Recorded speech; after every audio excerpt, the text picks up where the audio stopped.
Within a month of being home, I hit that button. I was approved for over 70,000. I was living like a millionaire. I did 6 years in prison. I was already a man. I didn't know I was going into a world full of boys. I seen people lose their life over a suit. And when they talking about it's the principle. No, it's emotional intelligence. That's what it is. You lack it, brother. They gave me 365 days a year, 7 days a week, 24 hours out of a day to figure out the next few years out my life. How could I lose? How big is credit in your life? I knew fixing my credit was going to be one of the fastest ways to get money. Me and my wife together combined, we got over 500 and only been home 2 years. That's what's up. When I got to prison, I read one of your books. Instead of going backwards, I could have did it frontwards and still got the money. Right. And I could have kept the money and kept living it. I'm like, man, it's crazy.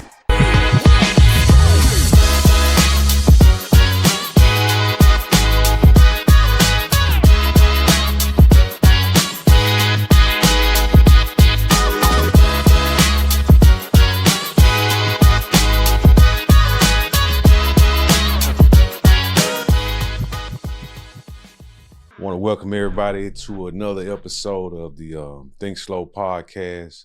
Slow down your thinking and speed up your progress. I have another great guest and a friend on the show, RG the King. Also Randal Gordon, Yep. but he goes by the name RG the King. I wanted to have him on the show tonight to kind of talk about some of his past experiences and where it has led him to today. One of the things that I try to do with this show is bring real people on and provide real information. And with that being said, my man RG, I want to, you know what I'm saying? Thank you for coming on. You're welcome, man. Thank you for having me. Yeah, let's talk about you know, who you are, where you from, and then we'll go on and talk about like some of the experiences that you had in terms of your past life. Okay. What's up, Corey, man? Thank you for having me, man. My name is Randal Gordon, better known as RG the King. I'm from Broward County, Florida. Yeah. I met Corey on the most peculiar way, but we here today, and I thank you for that. No doubt. You understand my stories, but it's time for them to hear it. You know, from my history, that's what brought us close. Right. Yeah, we have a lot of intellectual conversations, and we go deep on different topics, and that's what we're here to share. Yeah, that was one of the things. Like when I did meet you, and then you know we started to get a little bit more in depth about who you are. I want to talk about. Let's start from like you spent time in federal So prison. I did 6 years in prison. Not the best time of my life, but one of the greatest. I never doubt that. Never change anything for that. And I actually surrounded myself around a lot of people that was structured well in there from a lot of things we learned. And it's not the easiest time, but we made it the best of time. Yeah. And it really showed me, it slowed my thinking down. Like the title, man. Love his title. It slowed my thinking down. It made me really think and see that a lot of things are possible, even though there's restrictions. And there's white tape, black tape, things that cut us out from things that we try to do every day. Right. And it showed me that it's still possible. Because being in there, you're restricted from even like knowledge. They cut you out on books, cut you out on different opportunities. You know, when you go to prison, you frozen. You in time. You frozen in time. There's nothing you can do but be a part of their system. And I learned how to elevate and take my mind out past that. Do you believe? Because you know, you hear people talk about when they locked up. You always hear this cliche. They can lock my body up, but they can't lock my mind up. Do you truly believe that? Do you feel like when you was locked up during that time, your body was locked up as well as your mind? Oh, I totally agree with that. I agree with that 1,000%. Man, like being raised up in Broward County, Florida, we are free. We live in the land of the free. Like everywhere I went, because of the things I was doing, right. I was living like a millionaire. Like, yeah, there's this kind of like, you know, I know we gotta, you know what I'm saying, tread around this question lightly, but like, can you kind of talk, you know, tell us a little bit about like what landed you there? Because, you know, a lot of times we growing up, you know, in the inner city, like we tend to be very smart in terms of just having street sense, you know, and being able to observe things in our environment.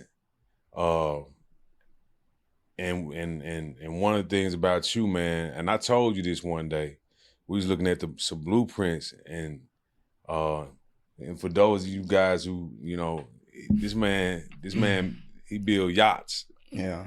And we was looking at some blueprints, yeah.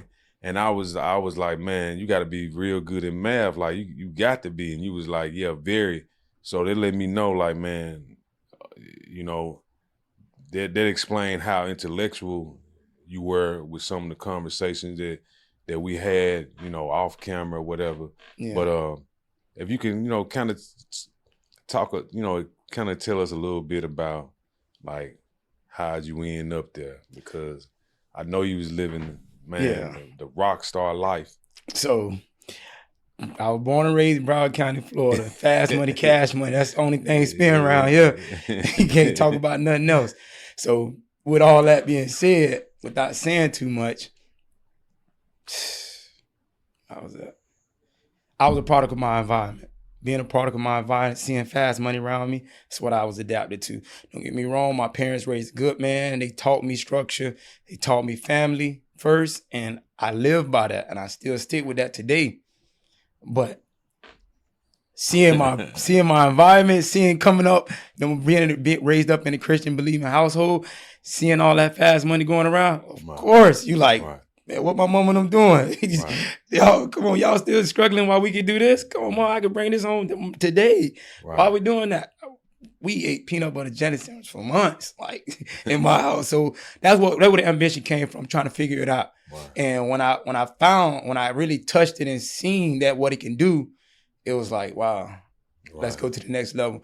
So with me being book smart and street smart, I expounded on that stuff way beyond than the people that was around me, because my parents forced me into the right way. So believe it or not, learning the right way really taught me more of how to do the wrong way. I excelled doing the wrong way faster because I knew where the tape stopped at. Wow. I knew what to do and what not to do, and people that was around me, like, they ain't even know, like wow. It's simple, man. From the beginning, you would believe what they didn't know how to do. Some of them didn't even know how to check the balance on a credit card. Wow. So like, you know, my thing is credit. I've written a lot of books on credit, like some of the things that you were doing, like, how do you think that played into the whole world of credit? Like, when you say, like, how do you think, like, let's say you when you talk about knowing where the tape stops, you know, you ever heard the saying, sometimes you got to do the wrong thing to get to the right place? Do you feel like some of the wrong things that you learn, if you fast forward today, kind of help you, like, with how you function today in terms of handling money or handling your credit, you know? Like, do you feel like those experiences help shape the person who you are when it comes to... 1,000%. I definitely agree. I agree, and I appreciate it when I was able to sit down in prison, when God put me down to slow me down and let me start thinking slow. When you got out here, we bombarded with a lot of different things, and life is moving so fast out here. You can't focus. And that to go back to when you said, you can trap my body, but you can't trap my mind. Right. Being in prison was some of the freest time I ever had. Right. I never knew that place can give you that much clarity, but you have to want it. Right. If you don't want it, you can't have it. So and it also showed me that I can achieve anything I wanted. Right. To go full circle, the things that led me into prison the counterfeit credit cards, the fake IDs, Right. all that stuff. I learned when I got to prison. I read one of your books, and I was like, what? So all I had to do was move that piece. Instead of going backwards, I could have did it frontwards and still got the money. Right. And I could have kept the money and kept living it. I'm like, man, it's crazy. Like your book lined up with so many other books that I read. Right. It just hit me to the heart. Like, man, this is crazy. I definitely want to meet this guy. And it's crazy how universe attract. Right. I come home. We already got mutual friends and don't even know it. Don't even know it. We link up and it is like, it's history. Like, we was on the same wavelength. But yeah, some of the things that I learned in prison, it was like, man, I felt like I went so far that I mastered it to the point where not too many people knew what I was doing, but a lot of people would use me as their source. I never wanted the fame. I never wanted the people to follow me. But it led my life into a direction that here today. And one thing about understanding something and knowing it, I went backwards all them years. I was going back. When I say going backwards, I was getting money backwards. Right. Hustling backwards. But when I learned that I didn't even have to do all that to get the money, it was easy now. Yeah. It was what? Why we did all that to get there? Right. And that's how my life aligning now. My past life experiences are a shadow of what I stand tall on today. Right. Do you like from the time that you got out, me and you end up meeting, and then that's when I discovered like the work that you do today. Like how'd you get into? Because it's not something, and you can correct me if I'm wrong. Like being like knowing how to build parts and mold parts like for a yacht or like how did you go from this life to like what you do now? Like I said, my parents raised me right. They always taught me to go the right way. I always dib and dab. I was dibbing and dabbing, but I was still learning the whole time. Right. Knowledge is what feeds me. You give me knowledge, I ain't stopping. Right. I take it and I expound on it. And I went to school for welding back in 2008. Once I caught my first felony when I was younger, I was like, all right, stack your deck, get ready for it, because they already be shining down on convicted felons. Right. They always don't want to let you in. They don't want to let you go this place, let you do that. So if I stack my deck, how they gonna tell me no? I stack my deck full of trades, Class A CDLs, forklift license, welding certifications, CPR, bucket truck. I stacked it. Right. So when I come to you, I'm overqualified. Only thing you got to say is something about my record, but my personality showed me way more proof. And let me ask you something, because like this one of the things, it's like you just said, you stack the deck, right? And you know how you see a lot of people today, like you talk about fast money, fast cash, right? Mm-hmm. And most people today, that's what they want. Like they want the fast cash. And you talk about stacking the deck, meaning like you got CDLs and all that, because that's a road that I went down. Do you think like if you wouldn't have got those certifications and how fast the world is moving with technology, what do you think you would have been if you wouldn't have got those certifications? Do you think you would have fallen back into like the thing that landed you in prison? 1000% agree. Yeah, if you don't got nothing to stand on, where you gonna stand at? Right.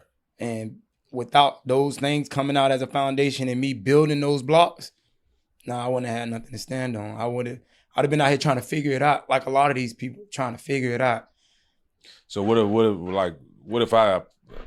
you saw me and I told you, RG, man, I can get you rich. I can teach you how to be rich in a week, in a month. I mean, because I know you and I read your books and I see you standing on what you're talking about, I believe you. You would believe me. Anybody else looking from the outside in, they like Missouri. They act like they from the show me state. Right. You got to show me. Right. So where I come from is flashy cars, big rims, nice thick women.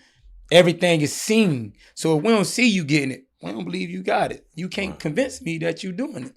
Right. So it's a show and tell type of thing.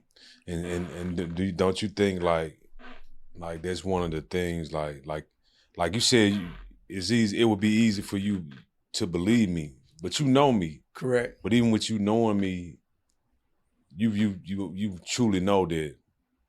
Well, I can't teach you how to be rich in 30 days or 3 days. I can provide you information, but it goes back to how you said you started stacking the deck. You started putting the pieces of the puzzle together. You read my book, and you like, damn, this go with the other book that I read. Mm-hmm. And I guess that's the thing that, like, my message to people, like, this is what it is. This is how you get to the point where you can say I'm financially free. You know what I'm saying? Mm-hmm. Not that Corey can teach me how to be rich. I can take some of his information, but I got to put in the work. And that's what I'm not gonna lie. The reason why I kept asking you, like, man, do an interview with me, because I was real, like, I know as far as your in-depth story, I know you can't truly talk about it, but to see you come from that to, the person that you are now, I'm impressed, because that's hard. Like, if you can make the money, like you said, Mom, I could bring this in here today to have to fall back, and you can't do it the way that you used to do it. I mean, I can. I definitely can. But I ain't. Because one thing you can't buy, most expensive thing in the world, and the only thing that you can't buy is time. Right. That's why they take it from you. They gonna take something that you can't get that. And I refuse to give them any more, especially with the knowledge. Right. With the knowledge that I obtained while I was away, look at it this way. I looked at it this way. They gave me 365 days a year, 52 weeks 52 weeks in a year. They gave me 365 days a year, 7 days a week, 24 hours out of a day to figure out the next few years out my life. How could I lose?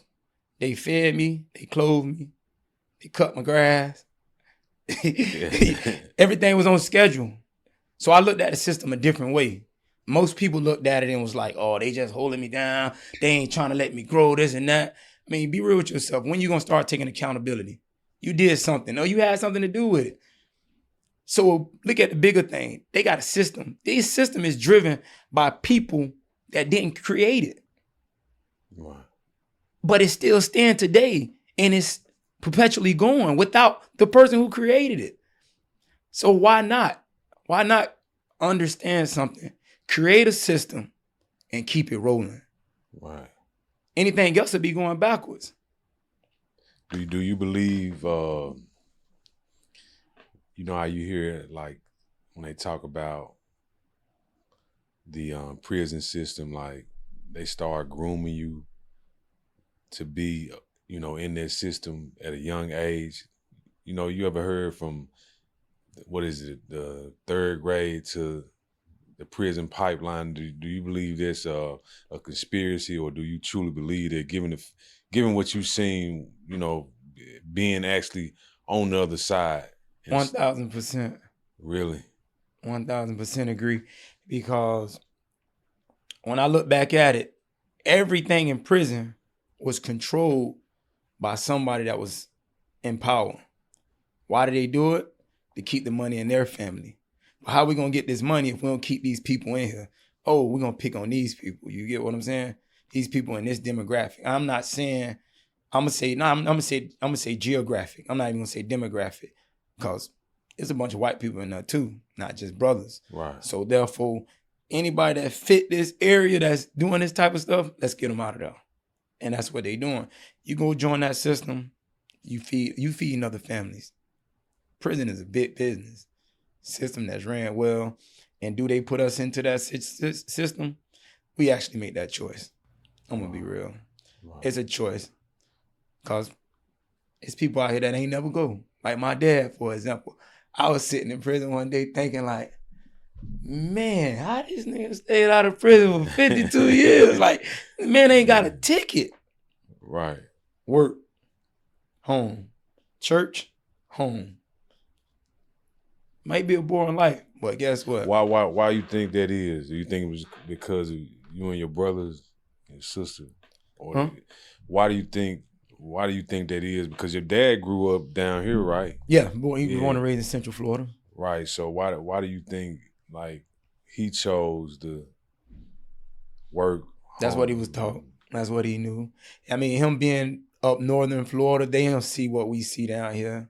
I'm going to school with people talking about like, oh, I'm in middle school and a jet pulling out hundreds on me, and I'm like, dang, how he did that? Like, and see him tomorrow with it. So I know it ain't his mama money. I'm like, so I don't think my daddy was exposed to nothing like that.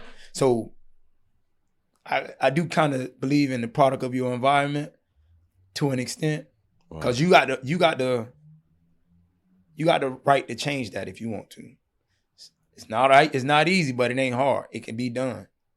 Let me ask you this. I had my friend on one of my shows, and we talked about.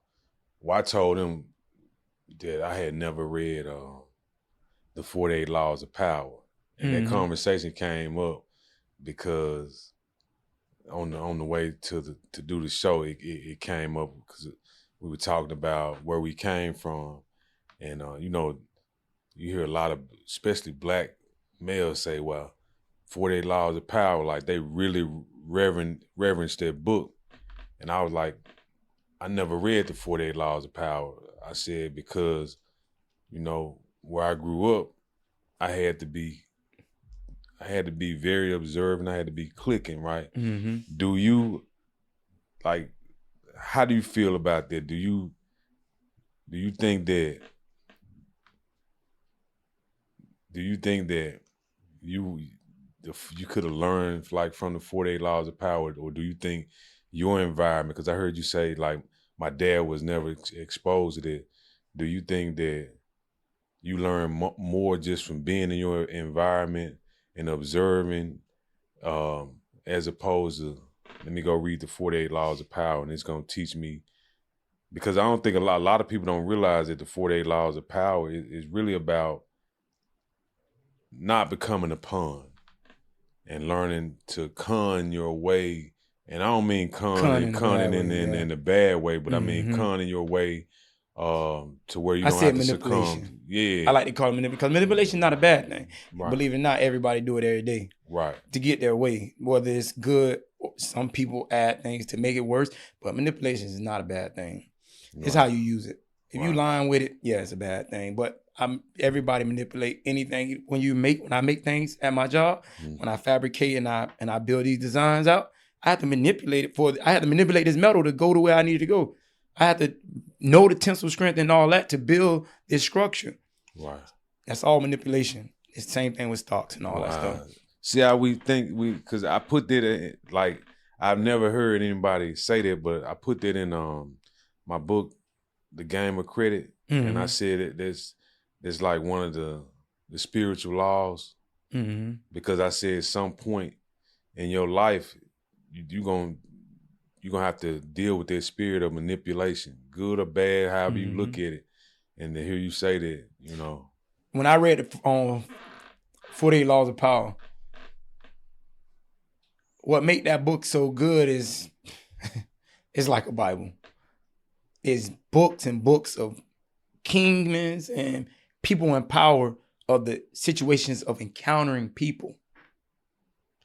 And all these years of dealing with people, this was their best solution. This is what they did, this is what they tried, and this is what they came up with. Go ahead. No, finish. I want to hear. So, because they reverence, like you said, they reverence what year this was discovered in that book. Like, yeah, the Joker this time did this, and this what happened, blah, blah, blah. Just like the Bible. This is what happened. The book of Job, da da da da. That's how it came out.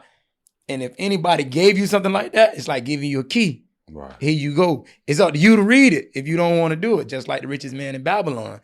Right. His daddy gave him the answers, and he ain't understand. He never read. He never checked it out until the time. So you see, I like this. So you agree, for you, the 48 Laws of Power was a tool. Correct. For me, because I never read it, and I always say I wrote my own 48 Laws of Power. And I guess that's why I'd be like, do you think if you would have never read the book, you still, if you look back on your life, you was really learning some of these lessons that you chose to ignore, or you really feel like, yeah, this book, like, I need it. The book did this for me. It's an affirmation. It assured what I thought, because self-analyzation is a big part of growing up. And if you ain't self-analyzing, you ain't doing nothing. Every day I go through like, yo, I tried this way. It didn't come out right. I tried that way and it worked. You feel good, but sometimes you question yourself, can it be repeated? But when you see somebody else did it, you get more proud. You stick your chest out a little more. You like, I know I'm finna walk in here and slam dunk this. I got it now. Cause I ain't the only one that did this. A track record beats anything. Man. Once you get on that track and you doing the same, taking the same steps, building the system, you're gonna always hit the goal. Same reason why it's best to get a mentor. Yeah. People try to talk trash about, why you buying his course? Why you doing that? Yeah, listen, they say the turtle won the race, but guess what, man? I ain't gotta worry. I ain't got a turtle behind me. I got a rabbit, man. I'm gonna jump on the trail and I'm finna follow him all the way to the beginning, to the end. That's how you gotta do it sometimes. Money like speed, bro. Money like speed. Money like speed.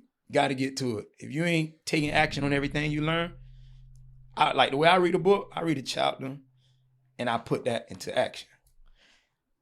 Being forced into prison, my first time going to prison was like in my late 20s. Mm-hmm. And I was already a man, but I was going into a world. I didn't know I was going into a world full of boys. Going to prison, you didn't know that you was going to a world full of boys. Why? Yeah, okay. Mentally. These guys cherish and care about the smallest things, small as a suit, bro. I seen people lose their life over a suit. And when they talking about it's the principle. No, it's emotional intelligence. That's what it is. You lack it, brother. It's still at the end of the day a suit. Everybody say, respect due to a dog. You owe me. No, nobody owe you nothing, bro. Respect is earned. And some people got their own way about going to get it. Going into that world, it was different for me. It was like, yeah. Did it at any point in time? It made you angry, like at other people, or did you? Because you said you had to self-analyze, or do you, I don't know whether you had realized it when you first went to prison, like it's my own fault, or when you went to prison, you was thinking like you was mad at other people. Nah, like I said, my parents raised me. Where they raised me is, take accountability, son. Don't sit here and lie about it. I mean, I ain't going there and tell them people that, yeah, I did it. But yeah. I also knew what I had done. I was trying to manipulate the system. Right. But I can guarantee you they ain't get much as they should have got. You feel me? Right. But at the same time, it's still, I went in there like, okay, you did this. It's going to be your punishment. Accept it. Stand up like a man, but never let it hold you down. Right. Come out, scribe, get to it, make it happen. And that's what I'm doing. I'm stepping every day. Right. So what's the, because I know when I got introduced to you, you was real big on credit. Like how big is that piece of the puzzle now, today? And I'm gonna say for more, like if somebody was were to ask you like, how big is credit in your life as far as when you talk about utilizing it? So when I came home, I told you that I had already started reading the books. I had 365 days, 7 days a week, 24 hours a day to plan out my life. So I knew fixing my credit was going to be one of the fastest ways to get money because I seen what it did on the back end. Mm-hmm. My mind turned and said, you know what? I don't have to do that. Fix your credit while you're in prison. Send that paperwork in. I wiped my credit while I was in prison. Off of laws that I learned and things that I read.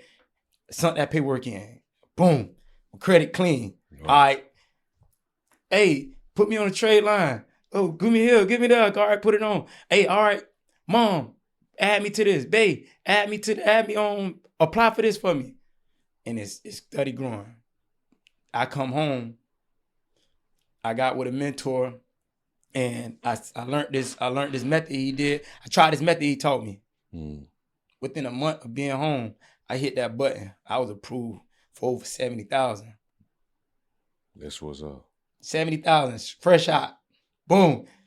They see me. I let it be seen a little bit, but I structured myself. I put more money into my future than I did hanging out. And they like, damn, boy, you back? Boy, you doing it? You acting? No. But what I do got, it calls for conversation, networking. But this is what I do got. I'm starting a credit program. This is what I got to offer.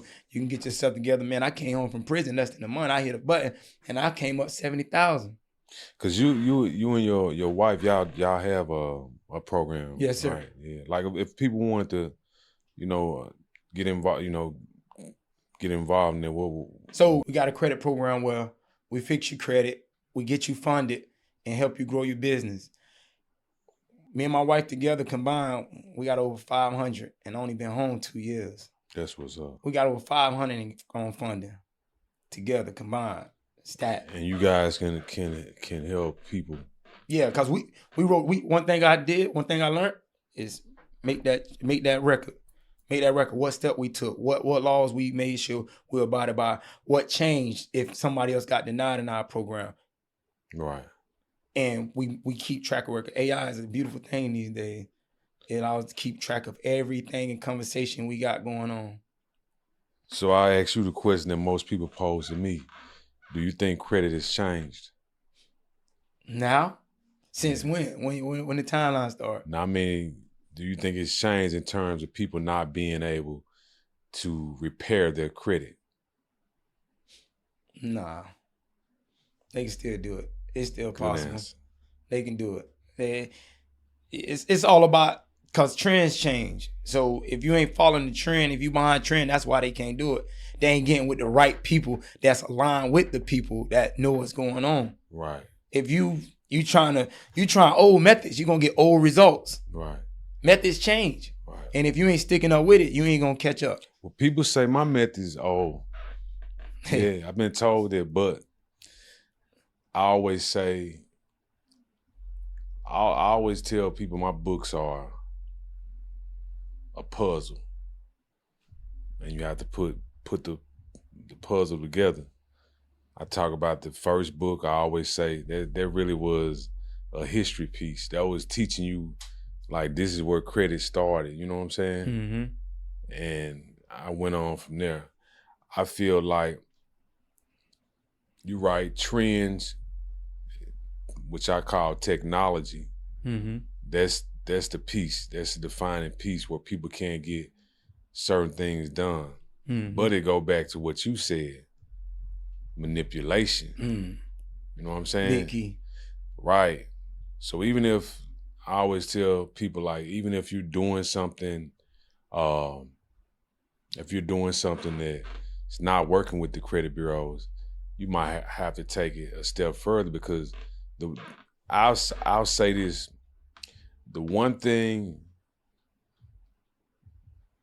that you can use against technology, even AI, if the credit bureaus are not doing what they're supposed to do, because sometimes it's just flat out like they're not going to do it. Correct. They try you. Yeah. And so the weapon that you can use against that is the courts. Mm-hmm. Correct. And that's a system that ain't been beat, ain't been broken, you know? Yep. They gonna stand by their word, whatever that system. And that's what I was gonna go to. It's all about the foundation fundamentals. If you know those core fundamentals, Ain't nothing old about the core fundamentals. This is what it was built on. This is the foundation. You can't change that. Right. That's what. Unless they're gonna change the Fair Credit Reporting Act and the laws around it. That's the only way. It's still gonna work. Still gonna work. You just gotta manipulate. And a lot of people process ain't in line, bro. They try to skip steps and think that they can get the same results. No, this is a formula. And if I don't add the sugar to the Kool-Aid, it's just flavored water. Right. It ain't got nothing. Right. It ain't gonna and I don't put it in that freezer, it ain't gonna turn into a popsicle, you know? Yeah, no doubt. So the same thing, man. No doubt. So other than the you guys doing the credit thing, like as far as you messing with because I had did a video with you one day and I posted it. When we were walking around, you was explaining to me like some of the moving pieces to yachts and how that whole setup is, what that whole setup looks like. Like, you plan on doing anything beyond that, physical. Building things like that system is pretty much automated for me. I'm about to step to the side of that. I got my own parts though.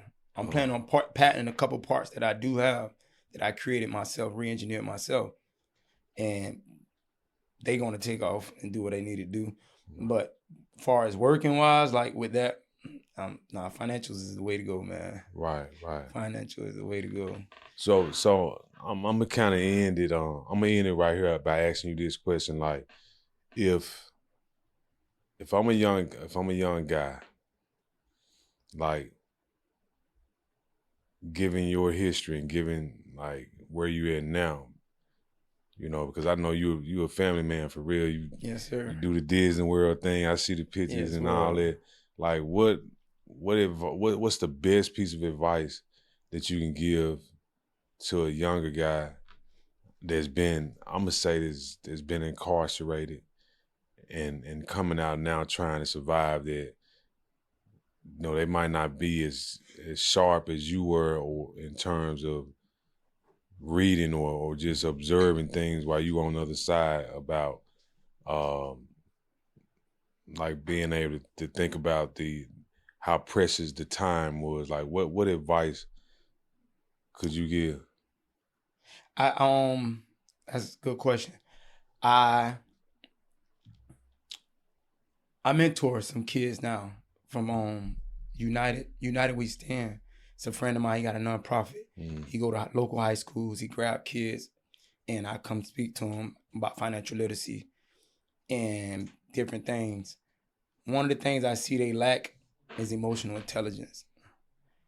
While I was in prison, I was inquisitive. I was asking a lot of questions, and a lot of people lost their life for less than a minute in their life. They got life now. Wow.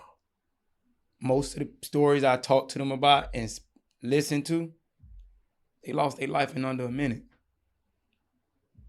And that's all it took. Now they stuck behind that. Well, I seen grown men cry because how fast they lost their life, whether they had something to do or a friend did it. And it's crazy because the world is doing more of that and they glorifying it. Right. So I believe that with emotional intelligence, you wouldn't get mad at that girl and beat her up. That dude can't push you to the point where you want to go kill him. Wow. You'll learn the difference between being passive and actually respecting your own life, respecting yourself. Because when you behind that wall, ain't nobody there for you. Right. Unless the ones you love you, but they'll put you away so long that them people will disappear. What I did, my time I did, I call it a baby life sentence. It wasn't even that long. Right. I was in there with people that took theirs to trial. They thought they could beat them. They still there. Man told me, man, I could have been home 25 years ago if I would just took the 12-year plea. It's deep. Well, tell everybody who's watching, like, where can they find you? If they want to reach out. Okay, man. My name RG the King, man. On IG, Facebook. We do our credit repair through Gambit Solutions and Supreme Finance. You can find us on and find those names on IG and Instagram, Facebook. That's it. That's it. That's it. Hey, man. We keep it simple. I appreciate you for coming on. You know what it is, man. Keep going. Yes, sir. With that being said, think slow, speed up your progress. We out. Thanks for having me.